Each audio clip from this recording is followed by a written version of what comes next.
Warning, I chain smoke and I say fuck a lot, but I accept myself for the way I am. I accept you too. Viewer discretion advised. So I hadn't been able to look into Crazy Days and Nights for a while, but I looked today, and holy shit. CrazyDaysAndNights.net, Thursday, February 1st, 2018, blind item number 13, Truth.Will.Out, a hymn blind. This will hardly be a blind to those who've been here for years, but when you've known the truth all this time, and are no longer bound by the promises you made due to their impending exposure and someone's approval, you can start to tell others. It's not the crime that gets you, it's the cover-up. The night this actress, a longtime A-lister, and her husband, probably permanent A-minus lister just because of his television and movie history and name, got together with this other actor, permanent A-minus list, mostly movie actor, was the epitome of tragic. She mocked him and threatened to cuckold him. Including about something she caught him doing years before, which caused their split. That alone would have destroyed his career and life. The fight was epic. The guests really did leave for bed, though he heard it all happen, as did the worker on board. The hubby was so drunk and angry, he really didn't remember it all. But according to his memories, and those long silent guests, this is what happened. Just the two of them, yelling and shoving. She retreated indoors. He went in after her. When she got back outside, she demanded to be taken home. Already had her coat on. She said she would call her lawyer and he could stay behind.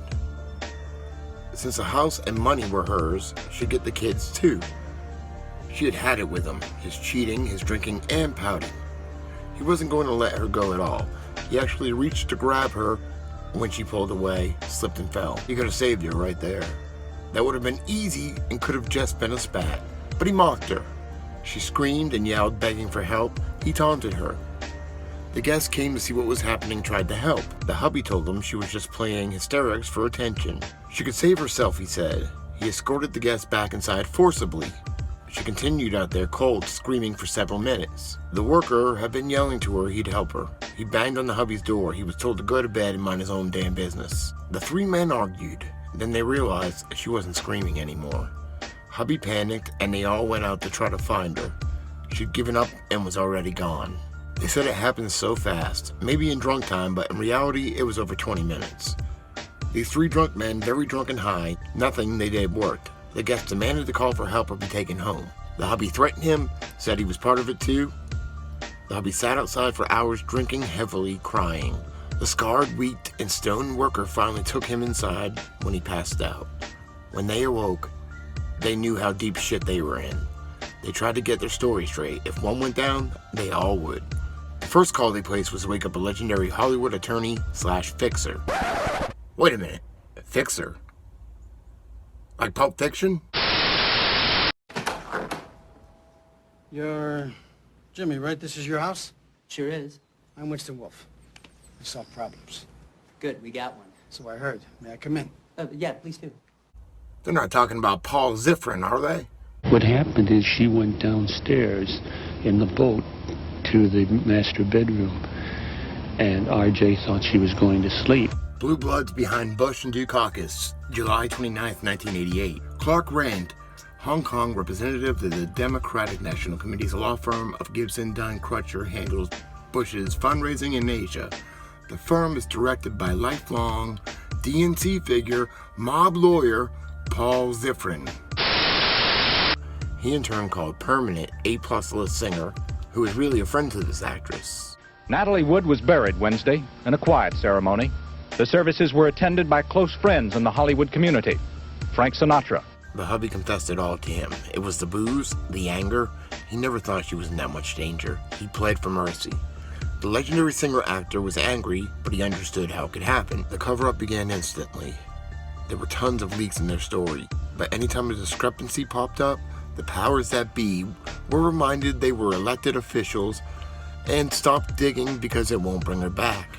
You have no idea how powerful the A-plus list singer and his legal and illegal pals were in those days. They even had the White House, not to mention City Hall. No local yokels were gonna make waves. Besides, the hubby was so destroyed. And he really was. He tried suicide many times. He confessed to his daughters, which nearly destroyed one of them. But they too realized that all this time later would not bring her back. But people knew the truth. They spoke on the record. Even with varying degrees of murder or manslaughter, it's the cover-up that'll get you.